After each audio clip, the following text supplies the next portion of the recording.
Next है basic nature of compound. जैसे acidic nature of compound तो उसी तरह बेसिक नेचर ऑफ कंपाउंड को पढ़ेंगे डिटेल से। तो बेसिक नेचर ऑफ कंपाउंड का मतलब क्या है, कोई भी कंपाउंड अगर बेसिक नेचर शो कर रहा है तो वो क्या बनाएगा, कॉन्जुगेट एसिड बनेगा उसका। कोई भी कंपाउंड बेसिक नेचर शो कर रहा है इसका मतलब क्या है, वो H+ ले रहा है या फिर इलेक्ट्रॉन डोनेट कर रहा है। ठीक है, लोन पेयर अपने डोनेट कर रहा है जिससे उस पर क्या हो रहा है, H+ जुड़ रहा है तो कॉन्जुगेट एसिड बनेगा। वो क्या होगा, आपकी पॉजिटिव चार्ज स्पीसीज होगी। बेसिक नेचर का मतलब क्या हो गया, तो H+ दे रहा है या अपने इलेक्ट्रॉन लोन पेयर डोनेट कर रहा है, इलेक्ट्रॉन पेयर डोनेट कर रहा है, उस पर क्या आ जाएगा, पॉजिटिव चार्ज आ जाएगा। तो जब भी कोई भी कंपाउंड अगर आपका बेसिक नेचर शो कर रहा है यानी कि वो एक कॉन्जुगेट एसिड बनाएगा जो एक पॉजिटिव चार्ज स्पीसीज होगी। ठीक है, तो कॉन्जुगेट एसिड की स्टेबिलिटी इंक्रीज होगी तभी तो आपका बेसिक नेचर इंक्रीज होगा, है ना। कि जब कॉन्जुगेट एसिड आपका जितना ज्यादा स्टेबल बनेगा उतना ही ज्यादा वो आपका कंपाउंड बेसिक नेचर शो करेगा। ठीक है, तो इसकी स्टेबिलिटी किस पे डिपेंड करेगी, तो आपको कॉन्जुगेट एसिड क्या एक पॉजिटिव चार्ज स्पीसीज है, तो पॉजिटिव चार्ज स्पीसीज की स्टेबिलिटी कब इंक्रीज होगी, जब उसके ऊपर इलेक्ट्रॉन रिलीजिंग ग्रुप लगे हो, यानी कि strength of electron releasing group, यानी कि +R +H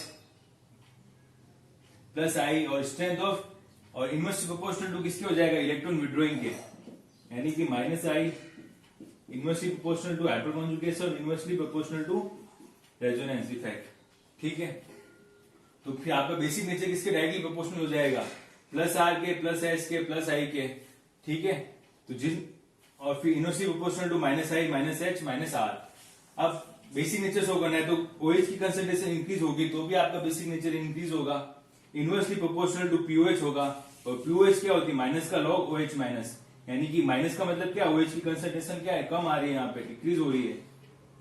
K भी क्या है आपका, जैसे आपने वो एसिड का डिसोसिएशन कांस्टेंट था उसी तरह यहाँ पे बेस का डिसोसिएशन कांस्टेंट है। ठीक है, तो Kb के तो क्या होगा, डायरेक्टली प्रोपोर्शनल, लेकिन पीके क्या होगा, इनवर्सली प्रोपोर्शनल। और जो के क्या था, एसिड का डिसोसिएशन कांस्टेंट, तो के क्या होगा, इनवर्सली प्रोपोर्शनल, जबकि पीके के क्या होगा, डायरेक्टली प्रोपोर्शनल। ठीक है, तो आपको बेसिक नेचर देखना है कंपाउंड का तो ये वाले फैक्टर आपको ध्यान में रखने हैं। ठीक है, कि आपको उसकी स्टेबिलिटी इंक्रीज करोगे तो उसका बेसिक नेचर भी इंक्रीज हो जाएगा। ठीक है, इससे आगे है बेसिक नेचर ऑफ एमीन्स।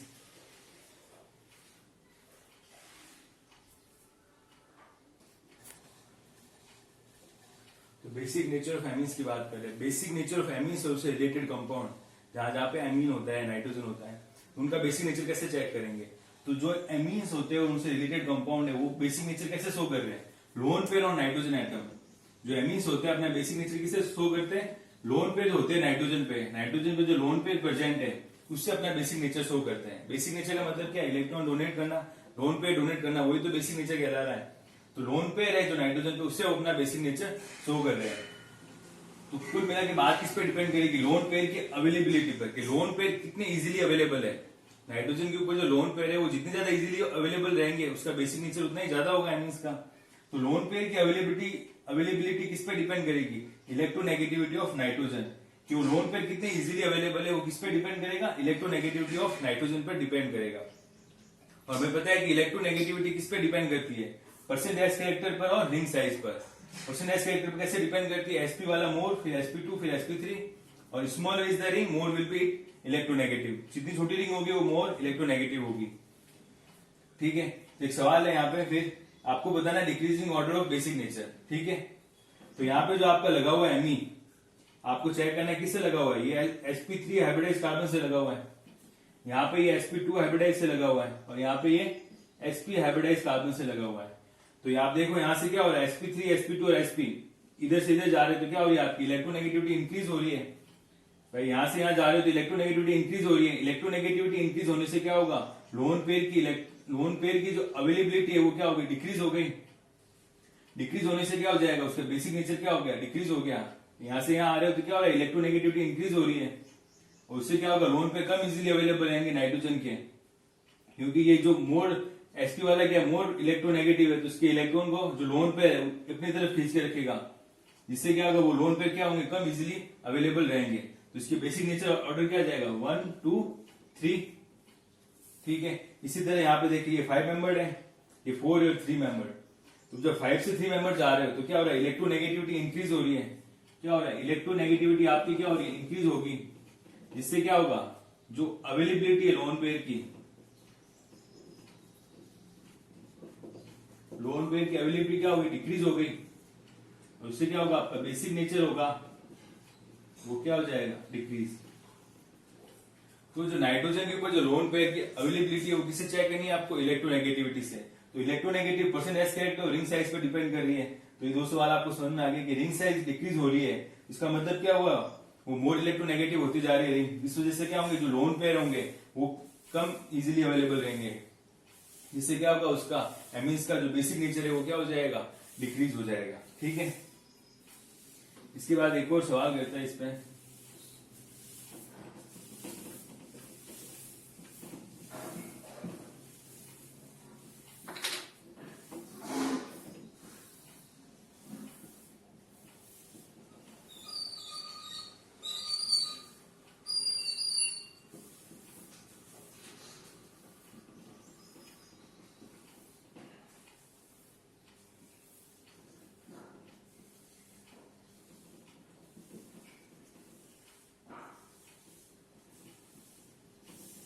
ठीक है, आपको इसका क्या ऑर्डर बताना है, पीके का ऑर्डर बताना है, पीके का ऑर्डर बताना है। तो पीके के ऑर्डर से पहले हम इसका बेसिक नेचर निकाल देते हैं। तो जो ये सब कंपाउंड अपना बेसिक नेचर शो करेंगे, जब ये बेसिक नेचर शो करेंगे तब क्या होगा, ये कॉन्जुगेट एसिड बनेंगे। बेसिक नेचर शो करने का मतलब क्या है, इस पे जैसे हाइड्रोजन लगेगा इस पे पॉजिटिव चार्ज आ जाएगा, कॉन्जुगेट एसिड बनेगा, वो पॉजिटिव चार्ज स्पीसीज बनेगी। ठीक है भाई, इन कंपाउंड का आप बेसिक नेचर शो कराओगे तो क्या होगा, H प्लस एक्सेप्ट करेंगे तो उस पर क्या आ जाएगा, पॉजिटिव चार्ज आ गया। तो अब आपको देखना है कि आप देखा था कि इनकी कॉन्जुगेट एसिड की स्टेबिलिटी किस पर डिपेंड करती है, strength of electron releasing group, और इनवर्सली प्रोपोर्शनल होती है strength of electron withdrawing group. तो अब आपको देखना है कि जो नाइट्रोजन पे पॉजिटिव वो सबसे ज्यादा स्टेबल कहां पर है। ठीक है, सबसे ज्यादा स्टेबल कहां पे होगा, यहाँ पे देखो CH3 का इलेक्ट्रॉन रिलीजिंग ग्रुप है, तो इसको इलेक्ट्रॉन देगा, तो इसकी तो स्ट्रेंथ इंक्रीज कर रहा है यहाँ पे। ठीक है, तो सबसे ज्यादा जो बेसिक नेचर आएगा वो किसका आ जाएगा, सेकेंड का। ओके, अब इन दो में देखते हैं, सेकेंड के बाद ये चीजें बची। ठीक है, इसमें तो ना तो इलेक्ट्रॉन रिलीजिंग है ना इलेक्ट्रॉन विड्रॉइंग ग्रुप है, सिंपल है। लेकिन इसमें क्या है, ब्रोमीन लगा हुआ है जो कि क्या कर रहा है, इलेक्ट्रॉन और उससे विड्रॉ कर रहा है। और नाइट्रोजन पे देखो आप, यहाँ पे क्या लगा हुआ है, ऑक्सीजन है। ऑक्सीजन का भी क्या लग रहा है, electron withdraw, oxygen is more electronegative than nitrogen, तो ये भी क्या करेगा, विड्रॉ करेगा, बट इसके कंपेरिजन में कम विड्रॉ कर रहा है क्योंकि ऑक्सीजन दूर लगा हुआ है। इसका जो माइनस आई इफेक्ट है वो इतना पास में नहीं, ब्रोमीन का माइनस आई इफेक्ट ज्यादा लग रहा है। ठीक है, और इसमें तो कोई इलेक्ट्रॉन विड्रॉइंग ग्रुप लगा हुआ नहीं, तो ये वाली जो फोर्थ है वो इस फर्स्ट और थर्ड से तो ज्यादा स्टेबल आएगा ना, तो इस पे इलेक्ट्रॉन विड्रॉइंग ग्रुप है ही नहीं, तो सेकंड आ गया, सेकंड के बाद फोर्थ। ठीक है, अब इन दोनों में से किसकी ज्यादा हो जाएगी, अब इन दोनों में तो ये देखो जो माइनस आई इफेक्ट यहाँ ज्यादा लग रहा है क्योंकि ब्रोमीन इसके पास पे, इंडक्टिव इफेक्ट क्या होता है, डिस्टेंस डिपेंडेंट था, तो जो माइनस आई इफेक्ट यहाँ ज्यादा पास से लग रहा है, लेकिन यहाँ ऑक्सीजन दूर है, तो बेसिक नेचर इसका ज्यादा हो जाएगा। फिर थर्ड का, तो ये आपका आया बेसिक नेचर का ऑर्डर। तो आपको पूछा किसका, पीके का, तो आपने पढ़ा है कि बेसिक नेचर होता है और पीके क्या होता है, डायरेक्टली प्रोपोर्शनल होते हैं, तो यही ऑर्डर आपको किसका आ जाएगा, पीके का आ जाएगा। ठीक है, तो आपको सबसे पहले क्या करना है, जब बेसिक नेचर पूछ रहा है तो आप उसका कॉन्जुगेट एसिड बना दो, कॉन्जुगेट एसिड बनाती है वो पॉजिटिव चार्ज स्पीसीज बन जाएगी। फिर पॉजिटिव चार्ज स्पीसीज को आपको इसकी स्टेबिलिटी चेक करनी है, स्टेबिलिटी चेक कैसे करोगे, इंडक्टिव इफेक्ट, हाइड्रोकॉन्जुगेशन और रेजोनेंस से चेक करनी होती है। ठीक है, आगे और करते हैं।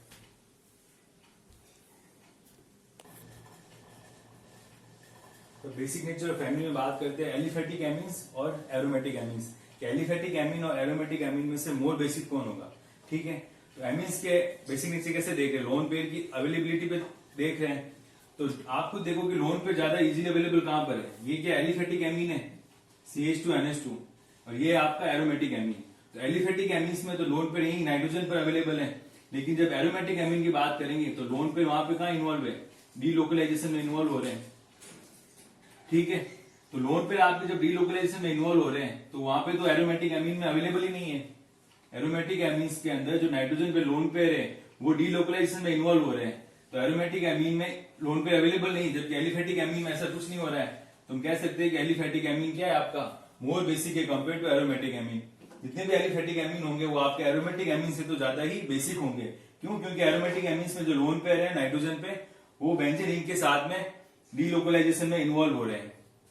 ठीक है, अब आपको सवाल दे दे भाई कि आपको इनका बेसिक नेचर बताना है, तो यहां से यहां आ रहे हो तो आप देखो number of alkyl group increase हो रहे हैं, NH2 NMe और NMe3 बन गया आपका, ठीक है, NMe2, ठीक है। तो number of alkyl group increase हो रहे हैं, क्या हो रहा है, number of alkyl group increase, जिससे क्या होगा, रिलीजिंग ग्रुप है तो इस पे लोन पे और देगा, भले इस पे डीलोकलाइजेशन में इन्वॉल्व हो रहे हैं, बट हम कंपैरिजन करें एक तरह से तो क्या हो रहा है, इसका लोन पेयर की जो बढ़ा रहा है, लोन पेयर की अवेलेबिलिटी को क्या कर रहा है,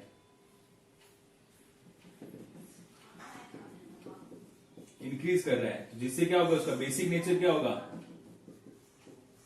इंक्रीज होगा, ठीक है। लेकिन इस एग्जाम्पल में बात करें तो यहां से यहां जाने पे क्या हो रहा है, number of benzene ring increase हो रही है, ये बेंजीन रिंग को रिप्रेजेंट करते हैं, ठीक है। तो number of benzene ring increase हो रही है, बेंजीन रिंग इंक्रीज हो रही है, तो लोन पेयर की जो अवेलेबिलिटी है, लोन पेयर की अवेलेबिलिटी क्या हो जाएगी, डिक्रीज हो जाएगी, ठीक है। लोन पेयर की अवेलेबिलिटी डिक्रीज हुई, बेंजीन रिंग इंक्रीज होने से क्या हो रहा है, number of benzene ring increases, जिससे क्या होगा, डीलोकलाइजेशन इंक्रीज हो गया, लोन पेयर का क्या हो गया, डीलोकलाइजेशन इंक्रीज हो गया। पहले जो लोन पेयर थे सिर्फ एक बेंजीन रिंग पे घूम रहे थे, यहाँ पे 2 बेंजीन रिंग पे डीलोकलाइज हो रहे हैं, यहाँ पे 3 बेंजीन रिंग पे डीलोकलाइज हो रहे हैं। इस वजह से क्या हुआ, number of benzene ring increase होने पर जो लोन पेयर का डीलोकलाइजेशन हो गया वो क्या हो गया, इंक्रीज हो गया, तो लोन पेयर की अवेलेबिलिटी क्या हो गई, डिक्रीज हो गई। तो लिख सकते हैं कि lone pair availability, lone pair availability क्या हो गई, डिक्रीज हो गई, जिससे क्या हो रहा है, इसका बेसिक नेचर क्या होता जा रहा है, डिक्रीज हो रहा है। तो बेसिक नेचर का ऑर्डर क्या आ जाएगा, ठीक है। तो लोन पेयर की अवेलेबिलिटी क्या हो गई, डिक्रीज हो गई।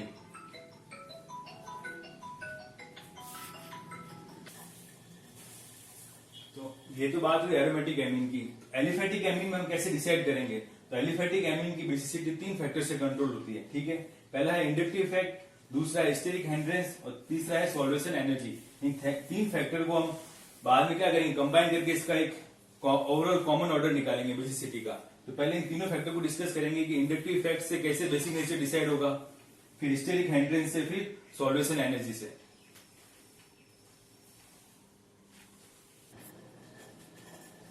बात करते हैं basic nature of aliphatic amine, ठीक है।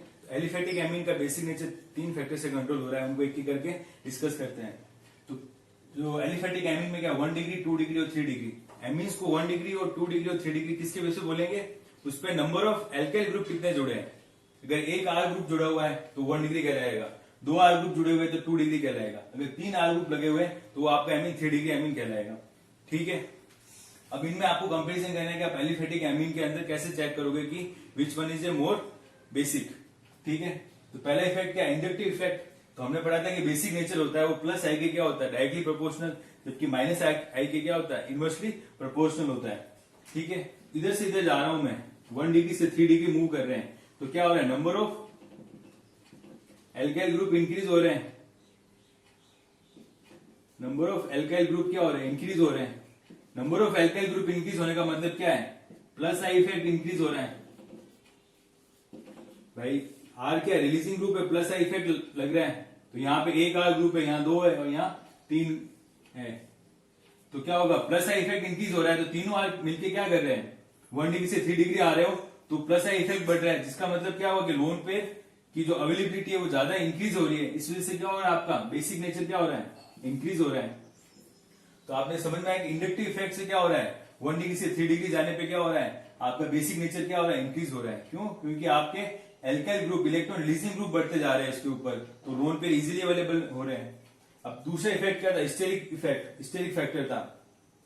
स्टेरिक फैक्टर में क्या हो रहा है, ये 1 डिग्री है, ये 2 डिग्री और ये 3 डिग्री। स्टेरिक इफेक्ट में क्या हो रहा है, जब आप 1 डिग्री से 3 डिग्री जा रहे हो तो नंबर ऑफ आर ग्रुप क्या हो रहे हैं, इंक्रीज हो रहे हैं, नंबर ऑफ एल्काइल ग्रुप क्या हो रहे हैं, इंक्रीज हो रहे हैं। इस वजह से क्या हो रहा है, यहाँ पे क्राउडिंग हो रही है, crowding around nitrogen atom,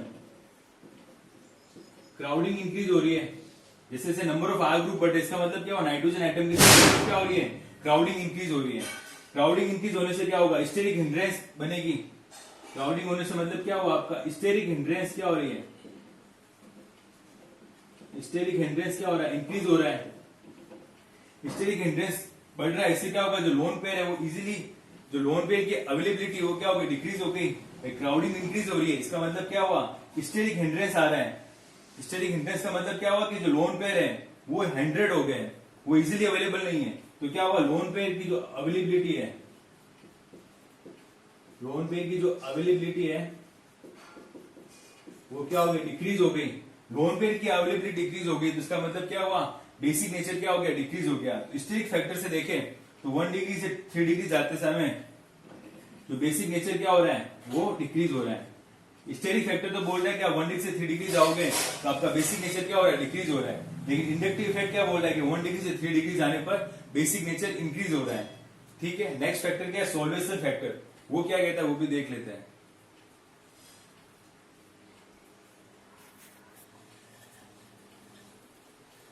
third factor है सॉल्वेशन एनर्जी। तो सॉल्वेशन एनर्जी का मतलब क्या होता है, जब आप किसी कंपाउंड को किसी सॉल्वेंट में डालते हो तो क्या होगा, डिजोल्व होने स्टार्ट होगा। डिजोल्व होने से क्या होगा, डिजोल्व कब होगा, जब वो अपनी एनर्जी रिलीज करेगा। सॉल्वेंट के मॉलिक्यूल और जो आप कंपाउंड वाला है उसमें जब रिएक्शन होगी तो क्या होगा, जब डिजोल्व होना स्टार्ट करेगा तो एक एनर्जी रिलीज होगी। एनर्जी रिलीज होने का मतलब क्या है, वो प्रोडक्ट बना रहा है। जब सॉल्वेंट में आपका कंपाउंड डिजोल्व होना स्टार्ट हो रहा है, इसका मतलब क्या हो रहा है, उसके साथ वो रिएक्शन कर रहा है इजीली। जब रिएक्शन करेगा तो कुछ अमाउंट ऑफ एनर्जी रिलीज करता है, उस एनर्जी को क्या कहते हैं, solvation energy. Energy release when A compound dissolve in a solvent, तो उसमें क्या जो एनर्जी निकल रही है उसको क्या बोल रहे हैं, सॉल्वेशन एनर्जी कह रहे हैं। अगर हमारा सॉल्वेंट वाटर होगा तो निकलने वाली एनर्जी को क्या कह देंगे, हाइड्रेशन एनर्जी बोल देंगे। ठीक है, तो जब आप कंपाउंड को डिसॉल्व कर रहे हो वाटर में तो वो क्या करेगा, वाटर के मॉलिक्यूल के साथ क्या करेगा, इंटरेक्शन करेगा। इंटरेक्ट करने से क्या होगा, वो एनर्जी रिलीज करेगा, उसको क्या बोल रहे हैं, हाइड्रेशन एनर्जी। तो हमारा सॉल्वेंट वाटर है तो हम उसको क्या बोल रहे हैं कि वो हाइड्रेशन एनर्जी रिलीज करेगा। हाइड्रेशन एनर्जी जितनी ज्यादा रिलीज करेगा, इसका मतलब क्या है, आपका कंपाउंड उतना ही ज्यादा डिसॉल्व हो रहा है उसमें, उतना ही ज्यादा डिसॉल्व होकर आगे प्रोडक्ट बना रहा है। तो हाइड्रेशन एनर्जी जितनी ज्यादा होगी, यानी कि उसकी स्टेबिलिटी उतनी ज्यादा होगी कंपाउंड की डिसॉल्व होने की उसमें। ठीक है, तो उसकी स्टेबिलिटी बढ़ गई। ठीक है, अब यहाँ पे बात करते हैं कि एमीन में क्या हो रहा है। जब आप एमीन को वाटर में डाल रहे हो तो वो H+ ले रहा है, कॉन्जुगेट बेस से 1 डिग्री एमीन है, और H+ लेगा तो कॉन्जुगेट एसिड बनेगा, ये बन गया। ठीक है, आपने क्या करा, बेसिक नेचर शो कराया एमीन को, उस बेसिक नेचर कंपाउंड को आपने वाटर में डाला। वाटर में डालने से क्या होगा, अब इस पे 3 हाइड्रोजन है और वाटर क्या करेगा, हाइड्रोजन बॉन्डिंग करेगा इसके साथ। आपने एमीन का बेसिक नेचर शो कराया, बेसिक नेचर शो करने पे जो आपको कॉन्जुगेट एसिड बना उसको आपने क्या करा, वाटर में डाला, तो वो क्या करेगा, वहां पे उसमें इंटरेक्शन होगा। कैसे इंटरेक्शन होगा, वाटर में ऑक्सीजन और इसमें हाइड्रोजन में क्या होगी, हाइड्रोजन बॉन्डिंग होगी। तो जितने ज्यादा हाइड्रोजन होंगे, हाइड्रोजन बॉन्डिंग होने का मतलब क्या है, उतना ज्यादा उसमें डिसॉल्व हो रहा है, उसकी हाइड्रोजन एनर्जी क्या होगी, इंक्रीज होगी। और जितने ज्यादा यहाँ पे हाइड्रोजन होंगे एमीन के ऊपर, उतनी वाटर मॉलिक्यूल इसके साथ इंटरेक्शन करेंगे और हाइड्रोजन बॉन्डिंग बनाएंगे, और हाइड्रोजन बॉन्डिंग होने पे क्या होगा, हाइड्रोजन एनर्जी रिलीज होगी। ठीक है, 2 डिग्री में बात करेंगे, जब आप इस पे क्या करा रहे हो, बेसिक नेचर शो कराओगे 2 डिग्री एमीन का, तो क्या होगा, ये बनेगा कॉन्जुगेट एसिड। इसके ऊपर 2 हाइड्रोजन है, कंपेयर टू 1 डिग्री इसके ऊपर से 2 हाइड्रोजन है, तो इस पे जो वाटर मॉलिक्यूल आएंगे कितने, 2 ऐड होंगे और हाइड्रेशन एनर्जी रिलीज करेगा। लेकिन 1 डिग्री के कंपेरिजन में इसमें कम हाइड्रेशन एनर्जी रिलीज होगी। क्यों, क्योंकि इसके ऊपर से 2 हाइड्रोजन थे, सिर्फ 2 हाइड्रोजन बॉन्डिंग हो रही थी। जब 3 डिग्री एमीन की बात करेंगे, 3 डिग्री एमीन को आपने बेसिक नेचर शो कराया, ये आपको कॉन्जुगेट एसिड बना। अब इस कॉन्जुगेट एसिड को जब आप डिसॉल्व करोगे वाटर में तो इसके पास एक ही हाइड्रोजन अवेलेबल है, तो यहाँ पे जो हाइड्रोजन बॉन्डिंग हो रही है वो एक ही हो रही है। तो जब आप 1 डिग्री से 3 डिग्री आ रहे हो तो आप देख रहे हो कि जो हाइड्रोजन बॉन्डिंग है वो डिक्रीज होती जा रही है, उस वजह से जो उसका डिसॉल्व हो रहा है सॉल्वेंट में एमीन, वो भी डिक्रीज हो रहा है। इसका मतलब क्या हुआ कि उसकी हाइड्रेशन एनर्जी डिक्रीज हो रही है। 1 डिग्री से 3 डिग्री आ रहे हो तो आपका जो कॉन्जुगेट एसिड है उसकी जो हाइड्रेशन एनर्जी है वो क्या हो रही है, डिक्रीज हो रही है। हाइड्रेशन एनर्जी डिक्रीज होने का मतलब क्या हुआ, उसकी पोटेंशियल एनर्जी इंक्रीज हो गई। जब पोटेंशियल एनर्जी इंक्रीज होती है तो आपका मतलब क्या होगा, उसकी स्टेबिलिटी डिक्रीज हो रही है। अगर आपकी पोटेंशियल एनर्जी डिक्रीज होती है उसका मतलब क्या होता है, स्टेबिलिटी इंक्रीज हो रही है। लेकिन यहाँ पे क्या हो रहा है कि हाइड्रेशन एनर्जी जो आ रही है 1 डिग्री से 3 डिग्री आने पर हाइड्रेशन एनर्जी क्या हो रही है, डिक्रीज हो रही है। हाइड्रेशन एनर्जी डिक्रीज क्यों हो रही है, क्योंकि यहाँ पे जो हाइड्रोजन बॉन्डिंग है वो कम हो रही है 1 डिग्री से 3 डिग्री आने पे, उस वजह से क्या हुआ, उसकी स्टेबिलिटी डिक्रीज हो गई। तो जब आपकी कॉन्जुगेट एसिड की स्टेबिलिटी क्या हो गई, डिक्रीज हो रही है। कॉन्जुगेट एसिड की स्टेबिलिटी डिक्रीज हो रही है 1 डिग्री से 3 डिग्री आने पर, तो उसका बेसिक नेचर भी क्या होगा, बेसिक नेचर भी आपका क्या हो गया, डिक्रीज हो गया। तो 1 डिग्री से 3 डिग्री आने पर सॉल्वेंट एनर्जी क्या कह रही है, उसका जो बेसिक नेचर क्या हो रहा है, डिक्रीज हो रहा है। इसका ऑर्डर क्या जाएगा फिर कि 1 degree is more basic than 2 degree फिर देन 3 डिग्री। ओके, तो सॉल्वेशन एनर्जी क्या कह रही है कि 1 डिग्री एमीन होगा वो मोर बेसिक होगा देन 2 डिग्री और देन 3 डिग्री। ठीक है, तो क्यों हो रहा है, क्योंकि हाइड्रेशन एनर्जी कम रिलीज हो रही है। 1 डिग्री से 3 डिग्री आने पर हाइड्रेशन एनर्जी डिक्रीज हो रही है, उससे क्या होगा, पोटेंशियल एनर्जी इंक्रीज होगा, उसकी स्टेबिलिटी डिक्रीज हो गई। 1 डिग्री से 3 डिग्री आने पर कॉन्जुगेट एसिड की स्टेबिलिटी डिक्रीज होने से उसका बेसिक नेचर भी क्या हो जाएगा, डिक्रीज हो जाएगा। तो 1 डिग्री से 3 डिग्री आने पर क्या हो रहा है, आपका बेसिक नेचर क्या हो गया, डिक्रीज हो गया। अब जो आपने 3 फैक्टर पढ़े, इंडक्टिव इफेक्ट, स्टेरिक फैक्टर और सॉल्वेशन एनर्जी, अगर इन तीनों को कंबाइन करके देखें, कंबाइन करना पड़ेगा क्योंकि तीनों फैक्टर अलग अलग बात कर रहे हैं, तो हम किस फैक्टर से डिसाइड करेंगे कि एमीन का बेसिक नेचर, जो एलिफेटिक एमीन है उसका बेसिक नेचर कैसे कंट्रोल होगा। अब तीनों फैक्टर को कंबाइन करने पर, तीनों फैक्टर को कंबाइन करते हैं तो ओवरऑल जो बेसिक नेचर का ऑर्डर क्या आएगा, on combining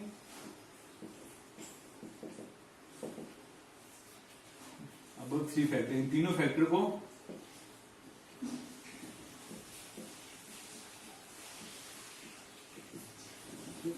overall basic nature का ऑर्डर क्या जाएगा,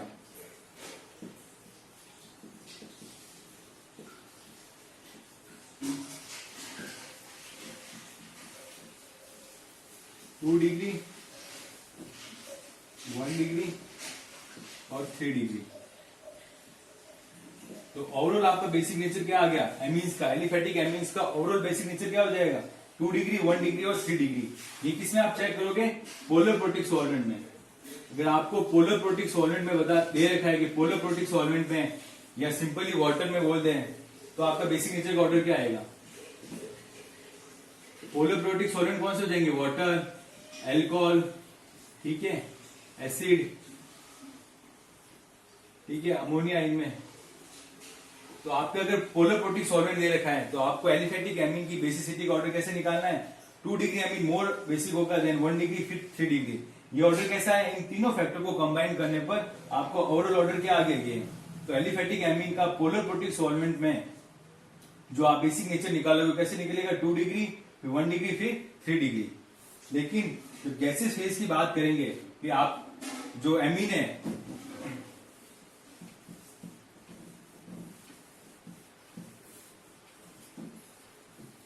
vapour phase,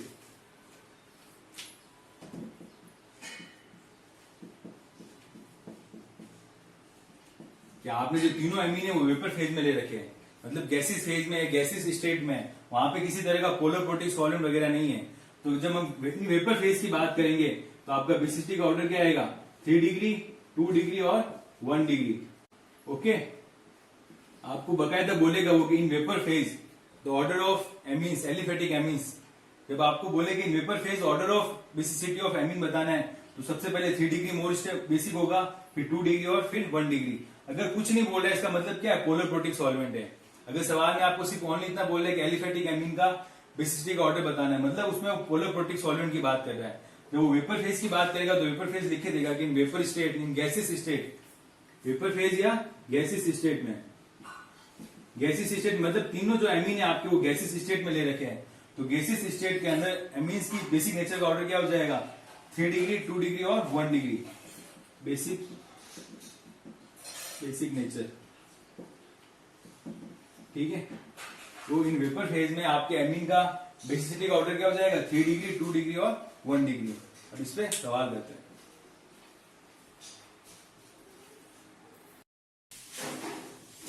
basic nature of aliphatic amine की बात करते हैं। इसमें जो ऑर्डर है, केस फर्स्ट क्या है, आपके एमीन है 1 डिग्री, 2 डिग्री, 3 डिग्री और अमोनिया। अगर आर मेरा मिथाइल ग्रुप है, आर मिथाइल ग्रुप है तो इनका ऑर्डर क्या होगा, आर मिथाइल ग्रुप होगा तो सिंपल मिथाइल ग्रुप है तो ऑर्डर हमारा वही है 2 डिग्री, 1 डिग्री और 3 डिग्री फिर अमोनिया। ठीक है, लेकिन आर मेरा अगर इथाइल ग्रुप ले रहा हूं तो मेरा ऑर्डर क्या जाएगा, 2 डिग्री, 3 डिग्री और 1 डिग्री। जब आर मेरा क्या है, मिथाइल ग्रुप, आर मेरा इथाइल ग्रुप होगा तब क्या हो गया, 2 डिग्री मोर बेसिक, फिर 3 डिग्री, फिर 1 डिग्री, फिर 0, यानी कि अमोनिया। 0 मतलब वो अमोनिया की बात होगी। ठीक है, अगर इन दोनों को कंपेयर करके आपको दे दे ऑर्डर किया, कुछ आर ग्रुप मिथाइल भी कुछ इथाइल भी है, तो आप ऑर्डर कैसे निकालोगे, ऐसे ये ऑर्डर आ जाएगा ओवरऑल इन कंबाइन करने पर। लेकिन आर ग्रुप में आइसोप्रोपाइल हो गया, आइसोप्रोपाइल होने से मतलब क्या हुआ, यहाँ पे थोड़ी क्राउडिंग इंक्रीज हो गई, आइसोप्रोपाइल पे आती थोड़ी क्राउडिंग इंक्रीज हो गई, तो क्या हुआ 1 डिग्री पहले आ गया, फिर अमोनिया, फिर 2 डिग्री और फिर 3 डिग्री। क्राउडिंग इंक्रीज होने से क्या होगा, अवेलेबिलिटी डिक्रीज हो जाएगी, लेकिन 1 डिग्री वाले पे इतनी क्राउडिंग नहीं है, तो 1 डिग्री वाला मोर बेसिक हो जाएगा, फिर अमोनिया। लेकिन जैसे 2 डिग्री 3 डिग्री की बात करेंगे तो क्राउडिंग ज्यादा इंक्रीज हो गई, तो अवेलेबिलिटी ऑफ लोन पेयर क्या हो गई, कम हो गई। लेकिन जैसे टर्सी ब्यूटाइल आएगा मतलब वो और ही ज्यादा बल्कि ग्रुप आ गया, ठीक है, तो बल्कि ग्रुप आने से क्या हो गया, उसकी हैंड्रेंस हो गई, जो लोन पेयर की अवेलेबिलिटी है वहां पे स्टेरिक फैक्टर ज्यादा काम करेगा जब टर्सी ब्यूटाइल ग्रुप आएगा। जब स्टेरिक फैक्टर डोमिनेंट हो जाएगा तब क्या होगा, अमोनिया 1 डिग्री 2 डिग्री और 3 डिग्री। तो आपको ये दिमाग में रखना है कि जब आर ग्रुप कैसे वेरी करने पर बेसिक नेचर कैसे वेरी हो रहा है। जैसे जैसे आर ग्रुप पे क्राउडिंग इंक्रीज हो रही है, आर ग्रुप आपका बल्कि होता जा रहा है, तो वैसे वैसे आपका क्या हो रहा है, स्टेरिक फैक्टर डोमिनेट होता जा रहा है। जब ऊपर से नीचे आ रहे हो मिथाइल इथाइल आइसोप्रोपाइल और टर्सी ब्यूटाइल है, तो क्या हो रहा है, आर ग्रुप बल्कि हो रहा है। आर ग्रुप बल्कि होने से क्या होगा, क्राउडिंग इंक्रीज होगी, क्राउडिंग इंक्रीज होने से वहां पे फिर स्टेरिक इफेक्ट था वो डोमिनेट हो जाएगा। स्टेरिक इफेक्ट का ऑर्डर क्या था, 1 डिग्री फिर 2 डिग्री फिर 3 डिग्री।